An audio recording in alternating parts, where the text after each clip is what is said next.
వి gold trusted gold buyers తాకట్టులో ఉన్న బంగారాన్ని విడిపించి ఈ రోజు ఉన్న మార్కెట్ ధరకే కొనబడును. మరిన్ని వివరాలకు సంప్రదించండి 7771077720. Welcome to RTV. మన హైదరాబాద్లో ఒక కిరాతకుడు, ఒక తండ్రి 3 ఏళ్ల కొడుకును అతి దారుణంగా చంపేసి ఏదైతే మనం చూస్తానో ఈ మూసీ రివర్లో పడేయడం జరిగింది. తన కుమారుడు 3 ఏళ్ల కుమారుడు అనారోగ్య పాలవడంతో ఆ హాస్పిటల్లో చూపించలేక ఈ కుమారుడు నాకు అడ్డుగా ఉన్నాడన్న ఉద్దేశంతో ఆ పడుకున్న కొడుకుని ఒక దిండుతోటి గొంతు నులిమి చంపేసి ఆ తర్వాత ఆ మృతదేహాన్ని ఒక సంచిలో ఆ మూట కట్టుకొని వచ్చి ఏదైతే మనం విజువల్లో చూస్తామో ఈ మూసీ రివర్లో పడేది. నాయాపూల్ బ్రిడ్జ్ ఏదైతే మనం హైకోర్టు ప్రాంగణంలో ఉన్న ఈ బ్రిడ్జ్ మూసీ రివర్ ఏదైతే పారుతూ ఉందో ఈ ప్రాంతంలో తెచ్చి పడేయడం జరిగింది. సో ఆ అనారోగ్యంతో బాధపడుతున్న 3 ఏళ్ల కుమారుడిని ఓ తండ్రి అయితే అతి కిరాతకంగా చంపడం జరిగింది. సంచిలో మూట కట్టుకొని మరీ తీసుకొచ్చి ఇక్కడ పడేయడం జరిగింది. సో బండ్లగూడ నూరినగర్కు చెందిన మహమ్మద్ అక్బర్, సుమారుగా అతని వయసు 30 సంవత్సరాలుగా తెలుస్తోంది. సనా బేగం దంపతులకు పెద్ద కుమారుడు 11 సంవత్సరాలు ఉండగా రెండో కుమారుడు అహ్మద్ అనాస్ 3 సంవత్సరాల కుర్రాడు. సో అక్బర్ కూరగాయల వ్యాపారం చేస్తుండగా సనా బేగం నిలఫర్ కేఫ్లో కేర్ టేకర్గా పనిచేస్తుంది. చిన్న కుమారుడు అనారోగ్యంతో బాధపడుతున్న సమయంలో దీనిపై భార్యాభర్తల మధ్య గొడవలు జరుగుతూ వస్తూ ఉన్నాయి. దీంతో కన్న బిడ్డను చంపాలనుకున్నాడు ఆ కసాయి తండ్రి. శుక్రవారం రాత్రి భార్య విధులకు వెళ్ళాక తెల్లవారుజామున అనాస్ తలపై దిండుతో ఊపిరాడకుండా చేశాడు. సో సంచిలో మృతదేహాన్ని కుక్కి బైక్పై తీసుకెళ్లి నాయాపూల్ బ్రిడ్జ్ మీద నుంచి ఈ మూసీలో ఏదైతే మనం చూస్తా ఉన్నాం బ్రిడ్జ్లో ఈ మూసీలో పడేయడం జరిగింది. తెల్లవారుజామున తన భార్య వెళ్ళి పిల్లోడు కనిపించలేదని ఫిర్యాదు చేయడంతో బంధువులు తీసుకెళ్ళి తన ఇంటి దగ్గర దింపినట్లుగా ఫోన్ చేసినట్టు చెప్పాడు ఏదైతే అక్బర్ చెప్పడం జరిగింది తన తండ్రి. అప్పటి నుంచి పోలీసులు అయితే ఇన్వెస్టిగేషన్ చేయడం స్టార్ట్ చేశారు. సో పోలీసులు అడిగినప్పుడు అతని ఫోన్ ఆ లిస్ట్ ఏదైతే ఉంటుందో అది తీసి చూసినప్పుడు అతను బంధువులకు ఫోన్ చేసినట్టు కానీ బంధువులకు పిల్లోడిని అప్పగించినట్టు కానీ ఎలాంటి ఆధారాలు దొరకలేదు. సో పోలీసులు ఎంక్వైరీ చేశారు. భార్య ఇచ్చిన ఫిర్యాదు మేరకు ఎంక్వైరీ చేయగా చుట్టుపక్కల సీసీటీవీ ఫుటేజ్ మనం ఏదైతే ఆర్టీవీలో మీరు స్క్రీన్ మీద చూస్తూ ఉన్నారు ఆ సీసీటీవీ ఫుటేజ్ రికార్డ్ అవ్వడం జరిగింది. కొడుకు మృతదేహాన్ని ఒక సంచిలో మూట కట్టుకొని తీసుకొచ్చి ఏదైతే ఈ పారుతున్న ఈ నదిలో అయితే పడేయడం జరిగింది. సో నిన్నటి నుంచి కూడా రాత్రి నుంచి కూడా హైడ్రా సిబ్బంది కూడా ఇందులో శ్రమిస్తూ ఉన్నారు, సర్చ్ ఆపరేషన్ చేస్తూ ఉన్నారు. బాలుడి మృతదేహం కోసం గాలింపు చర్యలు అయితే చేస్తూ ఉన్నారు. సో ప్రస్తుతం మహమ్మద్ అక్బర్ని అయితే పోలీసులు అదుపులోకి తీసుకొని విచారిస్తూ ఉన్నారు. ఇదంతా కూడా కేవలం చిన్న పిల్లాడు 3 ఏళ్ల పిల్లాడికి అనారోగ్యం బాగాలేకపోతే హాస్పిటల్ చూపించి గత 10 రోజుల క్రితమే డిశ్చార్జ్ అయ్యి హాస్పిటల్ నుంచి ఇంటికి రావడం జరిగింది. సో ఇంకా చిన్నపిల్లలు కాబట్టి ఇలాంటి సమస్యలు వస్తూ ఉంటే వారిని చూపించుకుంటూ ఉండాలి. గత 5 సంవత్సరాలు దాటే వరకు పిల్లల్ని కంటికి రెప్పలా కాపాడుకుంటేనే వారి ఫ్యూచర్లో వాళ్ళ భవిష్యత్తు బాగుంటుంది. కాబట్టి అలాంటిది ఆలోచన లేకుండా కిరాతపు తండ్రి ఇవన్నీ పట్టించుకోకుండా వీడు కాకపోతే ఇంకోటి కంటానన్న ఉద్దేశంతో అతి దారుణంగా చిన్న పిల్లల్ని చంపేసి మూట కట్టి ఈ రివర్లో పడేశాడు. కనీసం ఆ తల్లికి చివరి చూపు కూడా లేకుండా చేశాడు ఆ కసాయి తండ్రి. ప్రస్తుతం హైడ్రా సిబ్బంది గాలింపు చర్యలు చేపడతా ఉన్నారు. సో సర్చ్ ఆపరేషన్ చేస్తూ ఉన్నారు. సో ఒకసారి వారిని అడిగి తెలుసుకుందాం ఏం జరుగుతుంది. బ్రదర్, సుమారుగా ఎప్పటి నుంచి సర్చ్ ఆపరేషన్ నడుస్తూ ఉంది, ఎంత చేస్తూ ఉన్నారు సార్? వస్తున్నాం. జనరల్గా మీ ఒపీనియన్గా ఏం జరుగుతూ ఉంది, ఎలాంటి సర్చ్ ఆపరేషన్ చేస్తూ ఉన్నారు చెప్పొద్దు. లైట్ అంటే మీరు ఎంతసేపటి నుంచి ఇక్కడ ఉన్నారు?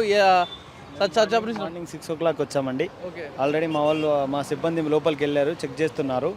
ఇప్పటి వరకు ఒక 5-6 మూటలు తీసినాము. దేంట్లో కూడా మాకు ఎలాంటి ఆచూకీ తెలియట్లేదు. ఇంకా మా వాళ్ళు ఇంకా సెర్చ్ చేస్తూనే ఉన్నారండి. ఇలా ఇప్పుడు దొరికే అవకాశం ఉందంటారు? ఎందుకంటే మూసీ రివర్ అంటే చాలా పెద్దది, ఫ్లోటింగ్ కూడా వాటర్ హెవీగా ఉంది. సిచ్యువేషన్ ఏంటంటారు? ఇది ఫ్లోటింగ్ ఉన్నది కదండి, దాంట్లో మనకు ఎటువంటి ఆచూకీ తెలియట్లేదు. మేబీ మా ప్రయత్నం మేము చేస్తూనే ఉన్నాము. ఇక్కడ కాకపోతే ఇంకా ఎన్ని స్టాప్స్ ఉన్నాయి? ఎక్కడ మీ సిబ్బంది చేస్తూ ఉన్నారు ఇలా వెతకడం కానీ ఇక్కడ వాటర్ ఆపే ఛాన్స్ ఉందంటారా? ఎక్కడ లేదండి. ఇక్కడ వెళ్తే మనం ముసరంబాగ్ దగ్గరనే ఏదన్నా అక్కడ చూసుకోవడానికి ఏమైనా ఛాన్సెస్ ఉండొచ్చు. మా ప్రయత్నాలు అయితే ఇక్కడ జరుగుతూనే ఉన్నాయి. సో ఎలాంటి ఇబ్బందులు వస్తుంటాయి? మూసీ రివర్ మంచినీళ్ళ రివర్ కూడా మొత్తం డ్రైనేజ్ వాటర్ కాబట్టి సర్చ్ ఆపరేషన్కి ఎలాంటి ఆటంకాలు కలుగుతూ ఉన్నాయి? సో రైట్, ఏదైతే సిబ్బంది కూడా వస్తూ ఉన్నారు ఇంతసేపు లోపల గాలింపు చర్యలు దాదాపు ఉదయం నుంచి కూడా లోపల గడ్డి లోపల కానీ అదంతా కూడా వెతికి లోపలికి వస్తూ ఉన్నారు. హైడ్రా సిబ్బంది అంతా ఇక్కడే ఉన్నారు. సో చూసుకోవచ్చు ఒక్కసారిగా వారు బూట్లు ఇవన్నీ వేసుకొని కూడా పిల్లాడి మృతదేహం కోసం ఎంక్వైరీ చేస్తూనే ఉన్నారు. లోపల సర్చ్ ఆపరేషన్ చేస్తూ ఉన్నారు. ఆ మురుగునీటిలోకి దిగి కూడా బాడీ కోసం వెతుకులాటైతే కొనసాగించారు. సో అధికారులను అడుగుదాం. సో ఎలాంటి సర్చ్ ఆపరేషన్ చేశారు ఏంది మాట్లాడే వారి ప్రయత్నం తెలుసుకుందాం.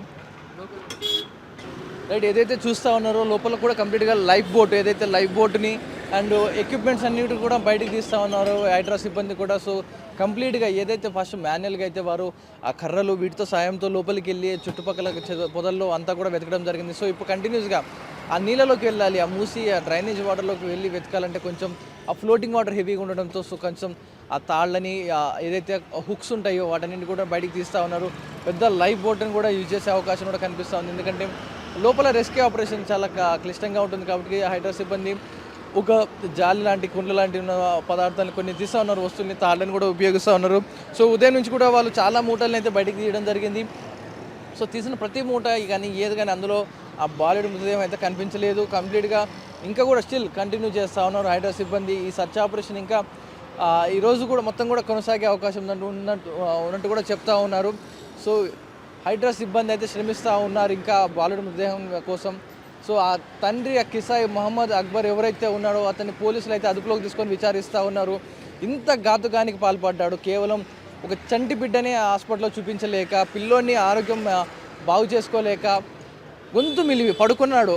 ఆ బాబు పడుకున్నాడు, అది ఏదైతే ఆరోగ్యం బాగాలేక అలా పడుకున్నాడు అంతే, జస్ట్ నీరసంగా ఉండి మంచం మీద పడుకున్నాడు అంతే. ఆ మాత్రం దానికి ఆ తల మీద దిండు పెట్టి ఊపిరాడకుండా చేసి చిన్న ప్రాణం 3 సంవత్సరాల ప్రాణాన్ని దిండు పెట్టి మరి ఆ ఊపిరాడకుండా చంపేసి ఏమీ తెలియనట్టుగా ఆ బంధువులు తీసుకెళ్లారు, లేకపోతే బంధువులు తీసుకొచ్చి దింపారని నమ్మించే ప్రయత్నం అయితే చేశాడు.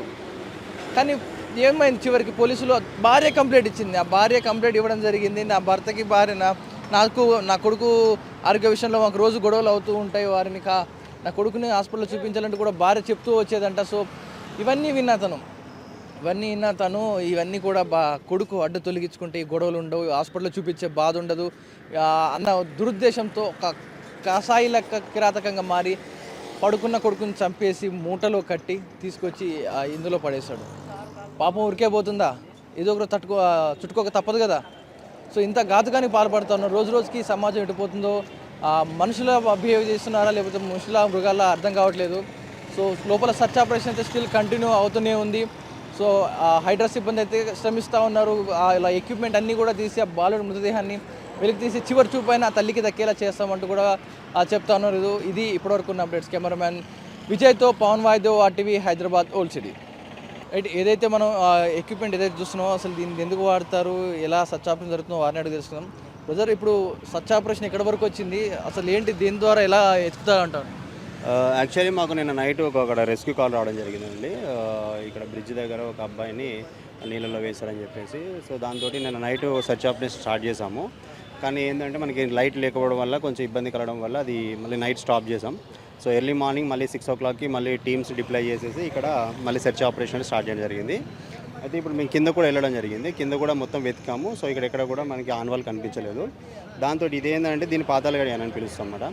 సో ఇదేంటంటే జనరల్గా మనకి సో ఏదైనా అండర్ వాటర్లో బాడీస్ ఏవైనా స్టక్ అయినప్పుడు ఏంటంటే వీటికి ఒక కొండీలు ఏవైతే ఉన్నాయో కొండీలకి ఆ యొక్క అంటే అతని పిల్లవాడిది డ్రెస్ కానీ లేకపోతే ఏదైనా సంచి లాంటిది ఏదైనా దాన్ని తట్టుకుని సో దీంతో పాటు బయటికి రావడం జరుగుతుందన్నమాట. సో దీంతో మనం ఇప్పుడు కిందంతా సెర్చ్ ఆపరేషన్ అయితే స్టార్ట్ చేసాము. ప్లస్ అక్కడ సెర్చ్ చేసాము, ఎక్కడ కూడా మనకి ఆన్వాల్ రాలేదు కాబట్టి. సో ఈ ఫ్లో వాటర్ ఉంది కదా, ఫ్లోయింగ్ వాటర్ ఉంది. సో ఆ ఫ్లోయింగ్ వాటర్లో ఏమైనా మిస్ అయిపోయి వెళ్ళిపోయే ఛాన్స్ ఉంది కాబట్టి దాంతో పాతలతో సెర్చ్ చేస్తున్నాము.